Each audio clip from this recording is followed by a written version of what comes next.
নমস্কার দর্শকরা, বেঙ্গল নিউজগ্রাফে আমি দীপান্বিতা এবং আজকে যে প্রসঙ্গ নিয়ে আমরা আলোচনা করব সরাসরি এপার বাংলা এবং ওপার বাংলা। আমরা জানি এপার বাংলা এবং ওপার বাংলার মধ্যে একটা অদ্ভুত প্রেম, প্রীতি, ভালোবাসা, একটা অদ্ভুত একটা সম্পর্কের মেলবন্ধন আছে। কিন্তু সম্প্রতি বাংলাদেশের সরকার পরিবর্তনের পর, হাসিনার সরকার চলে যাওয়ার পর থেকে যে চিত্র উঠে আসছে সে যেন এক ভয়ঙ্কর চিত্র। হিন্দুরা কোথায়, এই নিয়ে বারবার প্রশ্ন উঠছে, হিন্দুত্ব নিয়ে প্রশ্ন উঠছে। এবং শুধু তাই নয়, সত্যি হিন্দুত্বরা যারা হিন্দু তারা কি অত্যাচারিত, এই প্রশ্ন তো বারবার উঠছে। কারণ যা ঘটনা আমরা সামনে দেখতে পাচ্ছি সেই নিয়ে কিন্তু সত্যি আর চুপ থাকা যায় না। আমরা কথা বলবো, আমাদের সঙ্গে আজকে আছেন একদমই হিন্দু সনাতনী হিন্দুত্ব প্রচারক পাপিয়া অধিকারী এবং সনাতনী প্রচারক একজন, তিনি একদম সনাতন ধর্মকে প্রচার করেন, বলরাম বসু আমাদের মধ্যে আমরা পেয়ে গেছি। আর সরাসরি পাপিয়াদির কাছে যাব। পাপিয়াদি, যে বিষয়টাই যাব, এই যে এপার বাংলা এবং ওপার বাংলা বলতেই আমরা বুঝি একটা ইলিশের গন্ধ পাই। কারণ মাঝখানে পদ্মা এবং পদ্মার ইলিশ সব আপামোর বাঙালিরা খেতে খুব ভালোবাসে। কোথাও কি তাহলে এই ইলিশ পাঠানো হচ্ছে বলে কোথাও কি হিন্দু বাঙালিরা চুপ, সেইভাবে তারা গর্জে উঠছে না, মানে শুধুমাত্র ইলিশের গন্ধে? কারণ যেভাবে বাংলাদেশে হিন্দু নিধন করা হচ্ছে, হিন্দুদের উপর অত্যাচার করা হচ্ছে, পুজো করতে দেওয়া হচ্ছে না, গভর্নমেন্টে দীর্ঘদিন ধরে চলছে, সরকার পরিবর্তনের পর দেখছি এই আগ্রাসন চূড়ান্ত মাত্রায়। কি বলবেন, হিন্দুরা চুপ কেন? নমস্কার, আমি পাপিয়া। আর আজকে বলরামদাকে পেয়ে থ্যাংক ইউ, তুমি বলরামদাকে নিয়ে এসেছো। বলরামদার কিন্তু বিরাট বড় ইতিহাস আছে, সেই ইতিহাসগুলো একটু একদম সে পরে একদম আমাদের দর্শকদের সামনে আলোচনা। বলরামদা একা নবান্ন অভিযানে ওইভাবে পুরো জলকে ফেস করা ভীষণ লাগে, তোড়ে জলটা আসে এবং সারা পৃথিবী দেখেছে সেই তোড়ের জল পিঠে এবং বুকে নিয়েছে। এই এক ধৈর্য, এটা হচ্ছে আমাদের সনাতনীরা। আমরা আসলে Hinduism is never a religion, এটা কোনো উপাসনা বা পদ্ধতি নয়, এটা একটা চলন্ত জীবন দর্শন। দর্শন দর্শন হচ্ছে আপনি কিভাবে দেখবেন, আপনার জীবনটাকে আপনি কিভাবে দেখবেন, সেটা হচ্ছে দর্শন। এই তো সেসব কথায় আসছি। আগে ইলিশটা বলি। হ্যাঁ, আসলে সুন্দরবন, আমি সুন্দরবনে প্রচুর কাজ করি, সুন্দরবনের মানুষদের জন্য আমি প্রচুর কাজ করি। আমি আর লঙ্কা বাজাই না, আমি এটা করি আমি ওটা করি, কিন্তু আমি নানা ধরনের সুন্দরবনের মানুষদের জন্য আমি কাজ করি। আমি কি আর একা পারি? আমি আমার বন্ধু বান্ধব লোকজন নিয়ে আমি একটা সুন্দরবনের মানুষদের জন্য যতটুকু পারি, আমার অতটুকু, এইটুকু আমার ব্যবস্থা, সেইটুকুন ব্যবস্থাতেই আমি চাই। তো সুন্দরী গাছগুলো দেখবে খুব সুন্দর, মূলগুলো শ্বাস নেওয়ার একটা শ্বাস মূল থাকে, খুব সুন্দর। আর এই সুন্দরী গাছ পরপর দাঁড়িয়ে থাকে। আমাদের এখানে 40% আর বাংলাদেশে 60%। আমাদের ওই বাংলাদেশের পদ্মা পড়ে যায়। হ্যাঁ, তো আমাদের এখানে নদীগুলো অনেক ভাগ হয়ে যায়, কিন্তু পদ্মা পড়ে যায়। এবং এই যে সুন্দরী গাছগুলো যখন, এই পাতাগুলো যখন জলে পড়ে, তখন অ্যামাইনো অ্যাসিড তৈরি হয়, হাই প্রোটিন। তো সেই মাছটা খেলে খুব ভালো। এখানে কি হয়েছে, সুন্দরবনে প্রচুর হোটেল টোটেল আর সীমাহীন লোক আসলে, সে আগের সরকারও হয়েছে কিন্তু এই সরকার পাগল করে দিয়েছে। তুমি চিন্তা করবে কত যে হোটেল তৈরি হয়েছে। এবং এই মিনগুলো, মাছগুলো যখন তোলে, মাছ কারা তোলে, একটু বয়স্ক ভারী, আর যে ওই অ্যামাইনা, এই যে পাতাগুলো যে পড়ে না, ওদের পায়ের চাপে ওরা যখন মিন ফেলে, পায়ের চাপে না ওইগুলো ফেটে যায়, পুরো পুরো মাটির স্ট্রাকচারটাই ফেটে যায়। তাই জন্য সেখান দিয়ে যে মাছগুলো তৈরি হয়, সেখানে ওই অ্যামাইনো অ্যাসিড, আসলে প্রোটিনটা ওই গাছ থেকে প্রচুর পাতা পড়ে। আরো আর দেখো, ম্যানগ্রোভ ফরেস্টের না প্রচুর ইয়ে আছে, সেগুলো আরো যারা এই নিয়ে চর্চা করে তারা আরো ভালো বলতে পারেন। কিন্তু আমরা যেটুকু জানি, আমরা তো আর সব জানতে নেই, খানিকটা খানিকটা যেটুকু জেনে বুঝতে পেরেছি সেই আভাসটা দিতে পারি আপনাদের। সবাই বলে যে পদ্মার ইলিশ নাকি দারুণ, তাহলে ওদের ওখানে কি পদ্মার পাশে কি হোটেল টোটেল হয়নি? নিশ্চয়ই হয়েছে, ওদেরও পাতা এভাবে ধ্বংস হয়। আসলে সুন্দরী গাছের যে নিজস্বতা আছে, সেই গাছগুলো, সেই পাতাগুলো, সেই গাছগুলো খেয়ে আমাদের ইলিশ মাছও বড় হয়। তো সেই জন্য আমার ইলিশ মাছ এখানকার ইলিশ মাছও খেতে ভালো। হ্যাঁ, কিন্তু কথায় বলে যে গঙ্গার ইলিশের থেকে পদ্মার ইলিশের স্বাদ নাকি দ্বিগুণ। ওসব ওই পাশে বাংলাদেশ এই যে এপার ছাড়িয়া নিঃশ্বাস ওপারে, হ্যাঁ, হ্যাঁ। আমরা সবসময় এরকম করে থাকি, কিন্তু আসলে হচ্ছে আমাদের এখানে সীমাহীন লোভে আশপাশে হোটেল ও গাছগুলো তো ধ্বংস হচ্ছে, ম্যানগ্রোভ ফরেস্ট ধ্বংস হচ্ছে, এবং ওরা তো ধ্বংস করছেই আমাদের যারা আছেন আমাদের সরকার পক্ষের।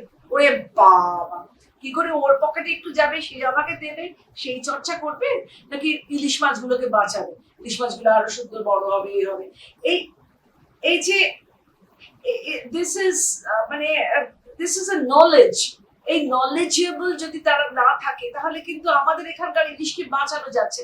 এইটুকুন ইলিশ চলে আসছে, কেন এইটুকুন ইলিশ আমরা 800 টাকা দিয়ে খাবো? কেন আমরা এত বড় ইলিশ করতে পারবো না? সবই যদি ইলিশ এত বড় হয়ে ওই যায়, জন্যই তো এত বড় ইলিশ আসছে ওপার বাংলা থেকে, তাই জন্য হয়তো ওপার বাংলার হিন্দুরা এত অত্যাচারিত, কেউ কিছু বলছে না না। এবার হিন্দুরা অত্যাচার, মানে আমি বলছি এট দ্য কস্ট অফ হিন্দুদের অত্যাচার আমরা কি পদ্মার ইলিশ খাবো? কেন? আমরা সেই পদ্মার ইলিশ খেতে চাই না, আমরা সেই পদ্মার ইলিশ খাবো না, কারণ দাদাও জানে হিন্দুইজমকে, হিন্দুত্বকে বারবার ধ্বংস করাই হচ্ছে একমাত্র একটা পলিসি হয়ে যাচ্ছে। আর হিন্দুইজমকে জানতেও দেবো না সেটা ব্যাপারটা কি। আমাদের 38-এ আমরা যখন স্বাধীন হলাম তখন মুসলমানরা তাদের কোরআন পড়াতে পারবে, প্রত্যেকে ওরা বাইবেল পড়াতে পারবে। আমি যে স্কুলে পড়েছি সেখানে বাইবেল আমাদের সিস্টাররা পড়াতেন, বাইবেলটা আমাদের পড়তে হতো। তোমরা এই বাইবেলটা ছোট ছোট এখনো আছে লাল লাল বাইবেল, সেগুলো পড়তে হতো, প্রতি বছর দিত কিন্তু আমাদের সিস্টাররা এসে, বুঝতে পেরেছি। কিন্তু ওই গীতা তো এরকম দেয়নি। কিন্তু তবু আমি যে স্কুলে পড়েছিলাম সেখানে আমাদের রামায়ণ মহাভারতের গল্প রেডিয়েন্ট রিডার্স হিসেবে আমরা পড়তাম। আমাদের স্কুলটা খুব অত্যন্ত ভালো, তো রেডিয়েন্ট রিডার্স পড়তে, কিন্তু সেসব এখন উঠে গেছে, অদ্ভুত ভাবে উঠে গেছে। তাই আমার একটাই হিন্দুত্বের চর্চাটা ওই 38-টা যতক্ষণ না অ্যামেন্ডমেন্ট হচ্ছে ততক্ষণ হবে না। কেন? তার মানে তখন জওহরলাল নেহরু থেকে আমাদের মহাত্মা গান্ধী থেকে আমাদের আরো যারা ছিলেন, একমাত্র আমাদের ডক্টর কেশব ভাই, উনি কিন্তু পদত্যাগ করেছিলেন যখন বলেছিলেন যে পাকিস্তানকে একটা আলাদা করে দেওয়া হবে। উনি পদত্যাগ করেছিলেন কারণ উনি বুঝতে পেরেছিলেন it will be just a fight between the Hindus and the Muslims, এবং সেটা জোর করে করা হলো, জোর করে। দ্য গ্রেট ক্যালকাটা কিলিং, সেদিনকে লালবাজারে সবাই চুপ করে রইল, আমরা হিন্দুরা মরে গেলাম, কচুকাটা করেছিল। সেদিন যদি আমাদের গোপাল মুখার্জি, যাকে আমরা গোপাল পাঠা বলেও জানি, সেদিন যদি উনি যদি প্রতিবাদ না করতেন, আমরা বাকি রেস্ট অফ দ্য হিন্দুস, অনেক বড় বড় সেলিব্রিটি হিন্দুস পর্যন্ত কিভাবে অপমানিত হয়েছে। মেয়েদের যেভাবে পাঠা ঝুলিয়ে রাখে সেইভাবে বিবস্ত্র করে তাদের মাথা রাখা হয়েছিল। হিন্দুরা তোমরা ভুলে গেছো? তোমরা এখন ভাবো আমরা সেকুলার, আমরা বিরাট ব্যাপার না। যতক্ষণ না তোমার নিজের বাড়িতে আগুন লাগছে ততক্ষণ তোমরা পিছু করবে। হ্যাঁ, you must come out with the original truth. এখান থেকেই আমি যাব বলরামদার কাছে। বলরামদা, এই যে ট্রুথটাকে জানতে হবে, মানে হিন্দুদের যে সত্য, তাদের যে ইতিহাস, সেটাকেও কি কোথাও ভুলিয়ে দেওয়ার চেষ্টা চলছে, কি মনে হয়? দিদি বলছিলেন যে এই ঘটনা কিন্তু আজকের, অর্থাৎ আমরা যদি খিলাফত আন্দোলনে মোপলা গণহত্যা দেখি, যে কোথায় তুর্কিতে একজন রাজা হবে কি খলিফা হবে তার জন্য আন্দোলন করতে গিয়ে কেরালার যে মালাবার অঞ্চল সেখান থেকে মোপলায় প্রায় 12,500 হিন্দু মানুষকে মারা হলো, ধর্ষণ করা হলো এবং পরিবর্তন করা হলো। এই ঘটনা কিন্তু একটা। পরবর্তী সময় তার আগের ইতিহাস অদ্ভুত।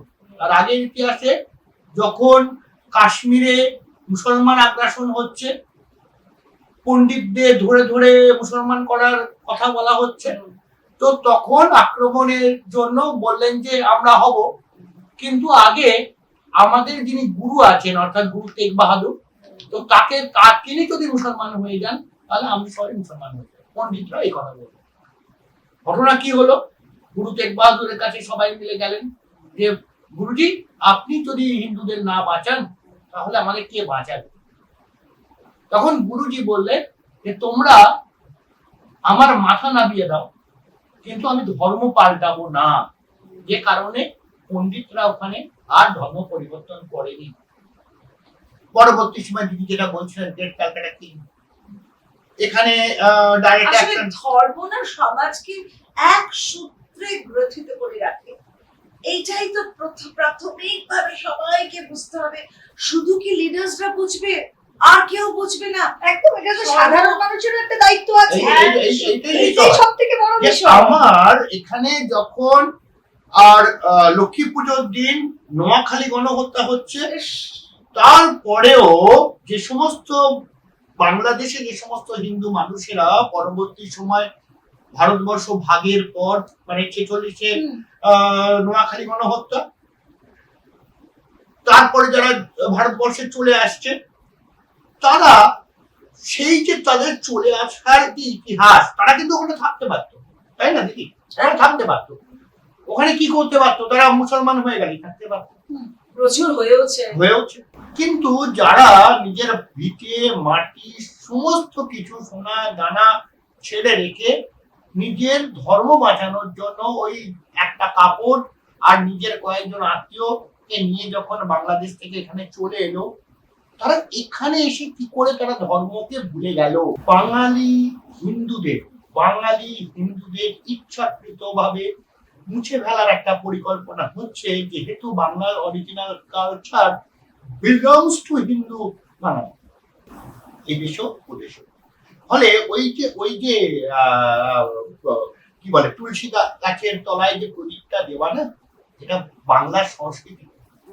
হ্যাঁ, মানে এটাকে শাক বাজানো, একদম সেখানে বাংলাদেশে তো ইতিমধ্যেই ঘোষণা করা হয়েছে শাক বাজানো যাবে না। এই যে পুজোর সময় ওদের আজানের সময় আমরা পুজো করতে পারবো না। অদ্ভুত ভাবে সেকুলারিজমের নামে হিন্দুইজমকে চাপিয়ে রাখা হচ্ছে। কারণ আমার একটাই কথা, 46-47-এ যারা আমাদের লিডার্সরা ছিলেন তারা কেউ হিন্দু নন। আপনারা প্রমাণ করে দেবেন। পাপি অধিকারী চ্যালেঞ্জ নিয়ে বলছে, যারা ছিলেন তারা কেউ হিন্দু নন, তারা সনাতনী নন। এবং তাদের যেটা নেহরু বলছে, নেহরু নিজে কি হিন্দু নাকি? ওইটাই তো কথা। নেহরু তো নিজে অ্যাক্সিডেন্টাল নয়। পাপি অধিকারী তো অনেক বড় প্রশ্নচিহ্নের মুখে চলে এলো কিন্তু। নেহরুর যদি তোমরা, আমি এগুলো বলতে চাই না, দেখো কেউ কারোর বাবা তুলে কথা বলে না, কেউ কারোর মা তুলে কথা বলে না, কিন্তু ওনার যে টোটাল যদি তোমরা ফ্যামিলি ডাইনেস্টি তুমি দেখো, ওদের টোটাল ডাইনেস্টি ওরা কেউ হিন্দু না। তারা আমাদের হিন্দুদের উপর কি করে তাহলে ভালো সুবিচারের আশায় থাকবো তাদের কাছ থেকে? এদের ডাইনেস্টি, এরা কোথা থেকে এসেছে? এদের বাবা মা, সৎ বাবা, সৎ মা, সৎ ভাই বোন, এরা কারা? এদের রক্তটা কি? রক্তে নেই, রক্তে হিন্দুইজম নেই, হিন্দুত্ব নেই।